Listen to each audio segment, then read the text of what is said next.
Hello नमस्कार, मैं doctor Rajneesh Kumar आप सभी का एक बार फिर से हार्दिक स्वागत करता हूं।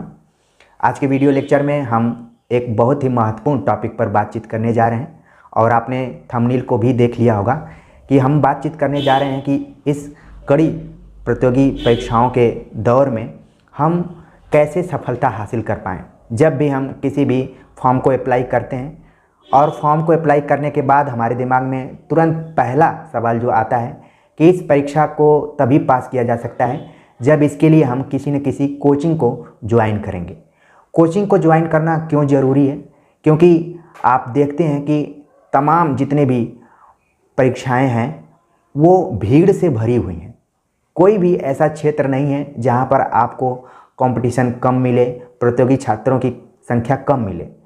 तो इसलिए हम भीड़ से अलग होने के लिए किसी अच्छी कोचिंग की खोज में निकलते हैं और उसको ज्वाइन करना चाहते हैं। तो ऐसे ही आपको कई प्लेटफॉर्म पर कोचिंग मिल जाती हैं, ऑनलाइन कोचिंग, ऑफलाइन कोचिंग, या फिर आप इन दोनों को करने में असमर्थ हैं तो सेल्फ स्टडी के माध्यम से अध्ययन करते हैं। बीच बीच में अगर कोई आपको गाइडेंस करने वाला हो तो आप इस परीक्षा की तैयारी अच्छे से करने लगते हैं। हम बात करेंगे कि अगर आप ऑनलाइन कोचिंग ज्वाइन करना चाहते हैं तो उसको कैसे करें, ऑनलाइन कोचिंग ज्वाइन करने के फ़ायदे क्या हैं, नुकसान क्या हैं। आमतौर पर देखा जाए तो ऑनलाइन कोचिंग्स के अलग अलग प्लेटफॉर्म हैं। आपको यूट्यूब चैनल पे भी बहुत सारे टीचर्स मिल जाएंगे, बहुत सारे नोट्स प्रोवाइड करने वाले मिल जाएंगे। दूसरा जो प्लेटफॉर्म है कि बहुत ऑनलाइन कोचिंग्स के वेबसाइट्स हैं जो कि एजुकेशनल वेबसाइट्स के रूप में हैं, उनके ऐप्स हैं, वहाँ से भी आप जाकर ज्वाइन कर सकते हैं। इसके अलावा गूगल मीट और जूम से भी ऑनलाइन क्लासेस चलती हैं। तो इनको अगर आप ज्वाइन कर रहे हैं तो इससे जो लाभ है, तो पहले नंबर पे जो लाभ है कि ऑफलाइन कोचिंग के अपेक्षा आर्थिक बचत होती है। इसमें आपके शहर में जाने की ज़रूरत नहीं है। जहाँ पर आप हैं, चाहे वो शहर में है चाहे ग्रामीण इलाके में है, आप वहाँ रहकर कम पैसे में इसका लाभ उठा सकते हैं। दूसरा, जो घरेलू कामकाजी महिलाएं हैं, विवाहित महिलाएं हैं जो कि अपने परिवार को छोड़कर ऑफलाइन कोचिंग में एडमिशन नहीं ले सकती हैं, उनके लिए ये प्लेटफॉर्म सही है। तीसरा है कि जो सुदूर इलाके में प्रतियोगी छात्र रह रहे हैं और वो चाहते हैं कि अच्छी कोई ऑनलाइन कोचिंग्स उनको मिले और उससे सहायता लेकर वो भी अपने सपनों को पूरा कर सकें, तो इस प्लेटफॉर्म पर आ सकते हैं। इससे नुकसान क्या है? ज़्यादा आपको ध्यान नुकसान पर देना है। नुकसान ये है कि ऑनलाइन कोचिंग के समय नेटवर्किंग प्रॉब्लम बहुत सारी होती है। सर्वर कई बार डाउन रहते हैं, क्लासेस चल रहे हैं, आप सुदूर इलाके में हैं, आप ठीक से चीज़ों को नहीं समझ पा रहे हैं। दूसरा पॉइंट है कि कम्युनिकेशन गैपिंग होती है।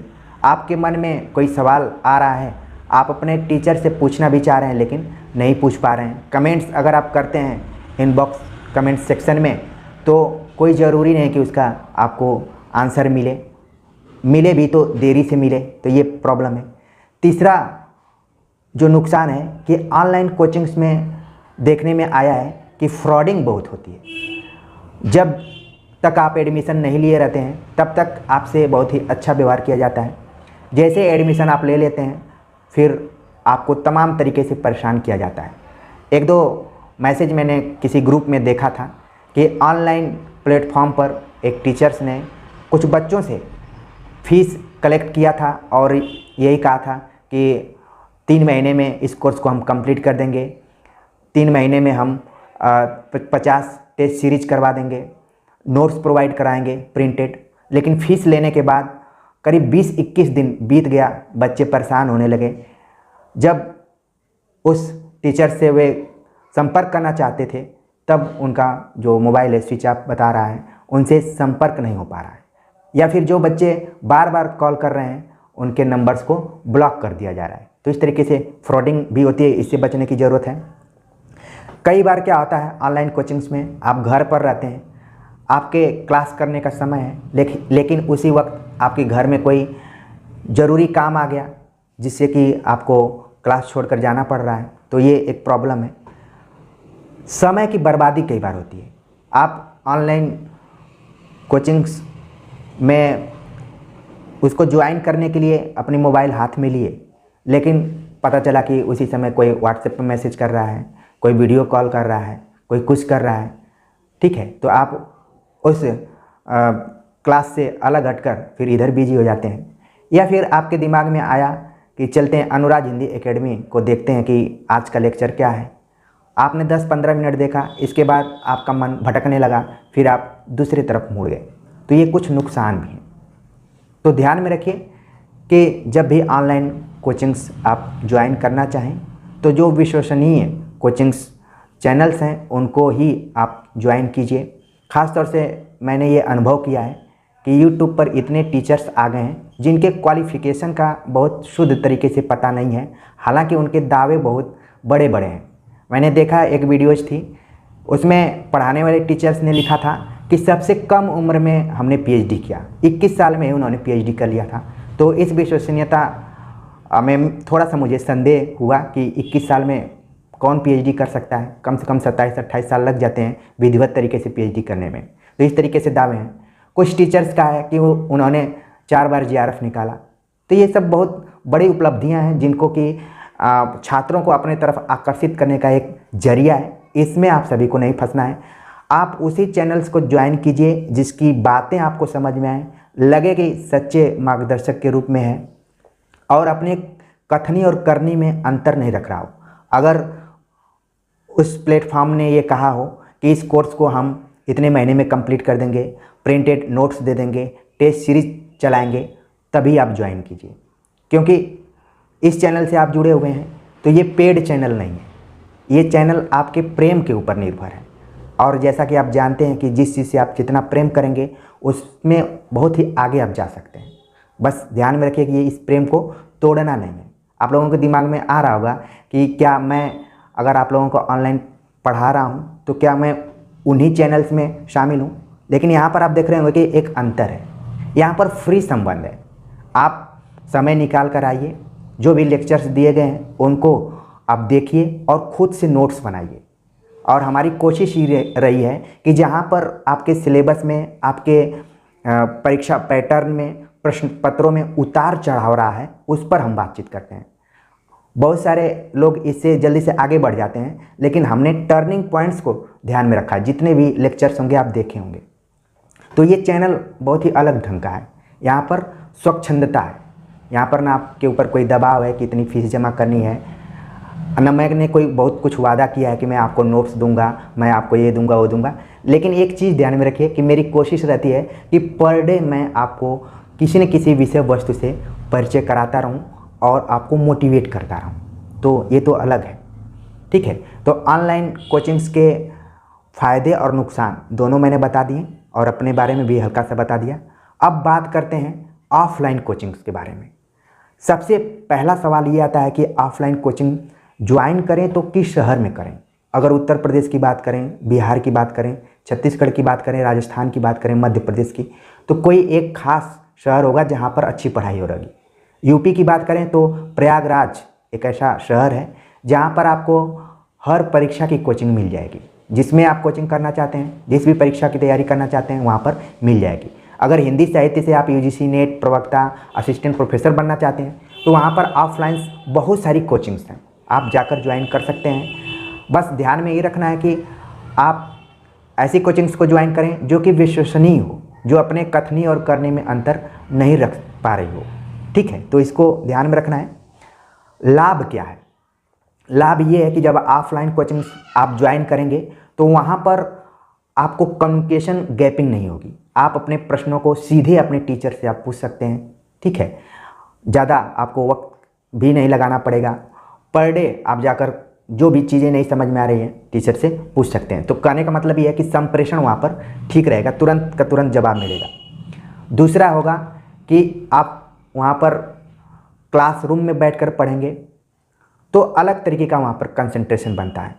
इसके बाद क्लास में बताई गई चीज़ों को आप खुद से नोट्स करेंगे और कोचिंग्स के अपने कुछ नोट्स होते हैं, उन नोट्स को भी रख सकते हैं, पढ़ सकते हैं। इसमें फ्रॉड की कम गुंजाइश होती है क्योंकि आमने सामने की बात होती है, तो इसमें फ्रॉड बहुत कम चलता है। नियमितता बनी रहती है। इसमें रेगुलरिटी बनी रहेगी। आप जाएंगे तो कंसंट्रेट रहेंगे क्लास के लिए। ये नहीं कि अगर आप घर पे हैं तो कोई काम आ गया तो क्लास बंद करके चले गए कि इसको बाद में देख लेंगे रिकॉर्डेड। कई बच्चे कमेंट्स करते हैं हमारे इस चैनल पे कि सर आपका लाइव क्लास हम बाद में देख लेते हैं। तो आप फ्री हैं, देखिए, जब भी देखिए, लाइव देखिए या फिर उसको बाद में भी देखिए, कोई दिक्कत नहीं है। लेकिन जब ऑफलाइन क्लास करते हैं आप तो वहाँ पर रेगुलरिटी बनी रहती है, नियमितता बनी रहती है। आप क्लासरूम में एज ए विद्यार्थी के रूप में बैठे रहते हैं और क्लास करते हैं। कुछ आपके ग्रुप से भी बन जाते हैं बच्चों के, उसमें भी आप डिस्कशन कर सकते हैं। कई बार जो चीज़ें टीचर्स नहीं क्लियर कर पाते हैं वो आपके सहपाठी या मित्र क्लियर कर देते हैं। तो इस तरीके से भी ऑफलाइन क्लासेज में फ़ायदा है। ऑनलाइन में इस तरीके की सुविधा नहीं है, सारे लोग अपने अपने घर से देखते हैं उसको। अब मैं बात करूंगा कि ऑफलाइन क्लास के नुकसान क्या हैं। आपके दिमाग में आ रहा होगा कि अभी तक तो हमने बीए किया, एमए किया, बीएड किया, पीएचडी किया, कहीं ऑफलाइन क्लास के नुकसान हमें नहीं दिखाई पड़े। लेकिन कोचिंग्स, क्योंकि उसने आपसे पैसा लिया है तो दायित्व बनता है कि आपको पूर्ण तरीके से संतुष्ट करे। लेकिन मैंने देखा है ऑफलाइन क्लास कोचिंग्स में एक प्रचलन चल दिया है कि हमारी कोचिंग्स में बहुत ज़्यादा भीड़ आ रही है, तो उसमें कई बैचेज चलते हैं। बैचेज चलते हैं तो कहीं 400 बच्चे हैं, कहीं 500 बच्चे हैं, कहीं 200 बच्चे हैं, 150 बच्चे हैं। 100 बच्चों से कम तो कोई बैच है ही नहीं, अगर जो फेमस कोचिंग की बात करें तो ध्यान रखिए कि जब किसी क्लास में 100 बच्चे हैं और उसमें भी जो तेज तरार बच्चे होते हैं, जो अपने को एक्टिव मानते हैं, वो आगे जाकर पंक्ति में बैठ जाते हैं और पूरा ध्यान जो टीचर्स का रहता है उन्हीं के ऊपर रहता है। पीछे के बच्चों पर उतना ध्यान नहीं रहता है। पीछे के बच्चे क्या बात कर रहे हैं, क्या नहीं बात कर रहे हैं, कितना ध्यान रख रहे हैं, इसका कोई मतलब नहीं है। तो मैं यही बताना चाह रहा हूँ कि ऑफलाइन कोचिंग्स में बड़ी संख्याओं में छात्रों की बड़ी संख्याओं में बैच बना दिए जाते हैं, तो सब पे हम समान रूप से ध्यान नहीं दे पाते हैं। मैं अपना उदाहरण दूं, जैसे कि हमने बीएचयू में पढ़ाई की तो वहाँ पर करीब 150 बच्चों के सेक्शन बने हुए थे। लेकिन जैसे जेएनयू में गए तो वहाँ पर 20-21 बच्चों का ही सेक्शन था। मैक्सिमम बहुत रहा होगा तो 35 बच्चों का सेक्शन रहा होगा। और उन 3500 बच्चों को पढ़ाने वाले टीचर्स जानते थे कि कौन लड़का कहाँ बैठता है, कौन लड़का कल आया था कि नहीं आया था, कौन पढ़ने में कमज़ोर है, कौन पढ़ने में अच्छा है, कौन इम्प्रूव कर रहा है चीज़ों को। ये सारी चीज़ें पता चलती थी। लेकिन आज के दौर में क्या है कि आपने फ़ीस जमा कर दिया, फ़ीस जमा करने से पहले आपसे तमाम वादे हुए कि मैं आपको ये चीज़ प्रोवाइड करवाऊँगा, नोट्स दूँगा, टेस्ट लूँगा, जो चीज़ नहीं आएगी तो एक डाउट क्लास होता है, डाउट क्लास कराऊँगा, बहुत सारी बातें होती हैं।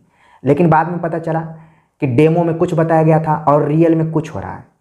तो ये भी नुकसान है ऑफलाइन क्लासेज के। कई बार क्या होता है कि ऑफलाइन कोचिंग करते समय कई बच्चे अपने लक्ष्य से भटक जाते हैं। वो पढ़ाई के स्थान पर कुछ और काम करना शुरू करते हैं। आए थे हरि भजन को लोटन लगे कपास, इस तरीके का होने लगता है। आपने देखा होगा कई लोगों ने कोचिंग्स में ज्वाइन तो किया है और कई सालों से अध्ययन कर रहे हैं, उनका टीजीटी पीजीटी ही नहीं हो रहा है, नेट ही नहीं हो रहा है, असिस्टेंट प्रोफेसर भी नहीं हो पा रहा है, क्योंकि वो अपने लक्ष्य से भटक गए। वो खास दोस्ती के चक्कर में पड़े हुए हैं। मेरे संकेत को आप लोग समझ गए होंगे, ठीक है। क्योंकि मैंने भी जब सिविल सर्विसेज की तैयारी करनी शुरू की थी मुखर्जी नगर में, तो उसका जो बैच था, एक कोचिंग थी, उसका बैच था बहुत संख्याओं वाला था, 200 300 बच्चे उसमें बैठे हुए हैं। तो आगे के बच्चों से ही टीचर बात करते थे, पीछे वाले कुछ ऐसे बच्चे थे जो कि कई बार उस कोचिंग्स में पहले भी पढ़ चुके थे और दिन भर पढ़ते थे बैठकर उसमें। कुछ बच्चे तो ऐसे थे कि जैसे ही टीचर को बताने वाला है तो पीछे से उसकी अगली बात को बता देते थे। तो ऐसे ही मैंने एक बार अनुभव किया कि पीछे का एक स्टूडेंट है, वो बार बार सर की अगली बात को ही बता दे रहा था, इसका मतलब बड़ा टैलेंटेड है। बाद में पता चला कि ये दिन भर कोचिंग में ही रहता है। तो इस चीज़ को भी ध्यान में रखना है। कई बच्चों को लगता है कि दिन भर कोचिंग में रहेंगे तो हम बहुत अच्छा परफॉर्मेंस करेंगे, ऐसा नहीं होता है। कई बार आप चीज़ों में खो जाते हैं। तो इसलिए जितनी चीज़ें ज़रूरी हों उतना ही करें। तो ऑफलाइन कोचिंग्स के नुकसान भी हमने बता दिए। तो उम्मीद है कि ऑनलाइन कोचिंग्स और ऑफलाइन कोचिंग्स दोनों के बारे में आपके दिमाग में धीरे धीरे चीज़ें आ गई होंगी। अब बात करते हैं कि सेल्फ स्टडी। सेल्फ स्टडी एक ऐसा माध्यम है, ऐसा मंत्र है कि इसका कोई तोड़ नहीं है। आप ऑनलाइन कोचिंग करें तो भी सेल्फ स्टडी करना है, ऑफलाइन कोचिंग करें तो भी सेल्फ स्टडी करना है। अगर सेल्फ स्टडी के माध्यम से आप परीक्षाओं को पास करना चाहते हैं तो ईजिली कर सकते हैं। उसके लिए आपको संबंधित परीक्षा से जो संबंधित परीक्षा में आपको बैठना है उसकी बेसिक बुक हो आपके पास, पुराने पेपर्स हों, प्रैक्टिस सेट्स हों, और कोई समय समय पर आपको गाइडेंस करने वाला हो। वो आपके मित्र हो सकते हैं, वो आपके टीचर्स हो सकते हैं, या फिर ऑनलाइन प्लेटफॉर्म वाले टीचर्स से भी आप कुछ सीख सकते हैं, उसका सहयोग ले सकते हैं और आराम से आप तैयारी कर सकते हैं। सेल्फ स्टडी में नुकसान क्या है कि कई बच्चे गांव पर रहते हैं, घर परिवार में रहते हैं, तो वहाँ पर उनकी सटीक पढ़ाई नहीं हो पाती है, उनको डिस्टरबेंस होता है। तो वो चाहें तो परीक्षा के 2-3 महीने पहले किसी शांति चित्त वाले जगह पे कमरा ले सकते हैं। कहने का मतलब ये है कि जहाँ पर पढ़ाई लिखाई का माध्यम है। ख़ासतौर से हमारे एरिया के लोग ज़्यादातर प्रयागराज यानी कि इलाहाबाद जाना पसंद करते हैं, कुछ लोग बनारस भी रुक जाते हैं, ठीक है। तो इस तरीके से 2-3 महीने के लिए वो अरेंज कर सकते हैं और परीक्षा देने के बाद वापस आ सकते हैं अपने गाँव। तो थोड़ा बहुत तो करना पड़ेगा। तो आज मेरे दिमाग में यही आया कि बहुत सारे बच्चों ने कमेंट्स किया था कि क्या हमें कोचिंग करना चाहिए, नहीं करना चाहिए, या फिर सेल्फ स्टडी के माध्यम से हो सकता है। तो अब निदान आपके समझ में आ गया होगा कि कोचिंग आप कर सकते हैं। कोचिंग करते समय किन किन चीज़ों को ध्यान में रखना है और सेल्फ स्टडी करते समय किन किन चीज़ों को ध्यान में रखना है। कई बार क्या होता है कि आप बहुत सारे नोट्स जुटा कर रख लेते हैं। आमतौर पर हिंदी साहित्य के जो बच्चे होते हैं वो नोट्स को लेकर काफ़ी जुझारू किस्म की प्रवृत्ति रखते हैं। वो चाहते हैं कि बहुत सारा नोट्स मिल जाए, उसको तो हम याद करके रख पाएंगे, लेकिन वही नोट्स कई बार आपके लिए भारी पड़ने लगता है। मैं अपना उदाहरण दूँ, मैंने भी जब तैयारी करना शुरू किया था इस प्रोफेशन में आने से पहले, तो मार्केट में 2-3 तरीके के नोट्स ही दिखाई पड़ते थे। एक दृष्टि का नोट्स, और बाद में मुझे पता चला एक बलराम तिवारी जो कि पटना विश्वविद्यालय से जुड़े हुए थे और उनके नोट्स काफ़ी फेमस रहे। ये पटना में थे। एक ज़माना था कि दिल्ली से लोग ट्रेन पकड़कर पटना जाते थे इनके नोट्स को लेने के लिए, इनसे पढ़ने के लिए। तो आप कल्पना कर सकते हैं कि बेहतरीन टीचर रहे होंगे तभी। तो मुझे भी पता चला, तो पटना से मैं इस नोट्स को लाया, लेकिन ला कर रखा ही था, ज़्यादा पढ़ने का मौका नहीं मिला इसको। इसी तरीके से दृष्टि के नोट्स भी आप रखे होंगे, कम समय मिलता होगा आपको पढ़ने के लिए, क्योंकि अन्य सहायक किताबें हैं उनको भी आपको पढ़ना है। फिर बाद में पता चला कि इन सब किताबों को पढ़ने के बाद भी प्रश्न कहीं से अलग पूछ लिए जा रहे हैं, तो इसलिए मूल किताबों को पढ़ना होगा। तो बड़ा घालमेल है। अभी हाल ही में मुझे एक और नोट्स मिला है, नामवर सिंह के नोट्स। तो इनकी आलोचनात्मक किताबों को आपने पढ़ा ही होगा। अगर मौका मिले परीक्षाओं को संपन्न करने के बाद जब आप चयनित हो जाएं तो ज़रूर इस किताब को आप खरीदिएगा। आपको एक मोटे तौर पर अनुमान लग जाएगा कि नामवर सिंह कक्षाओं में कैसे पढ़ाते थे।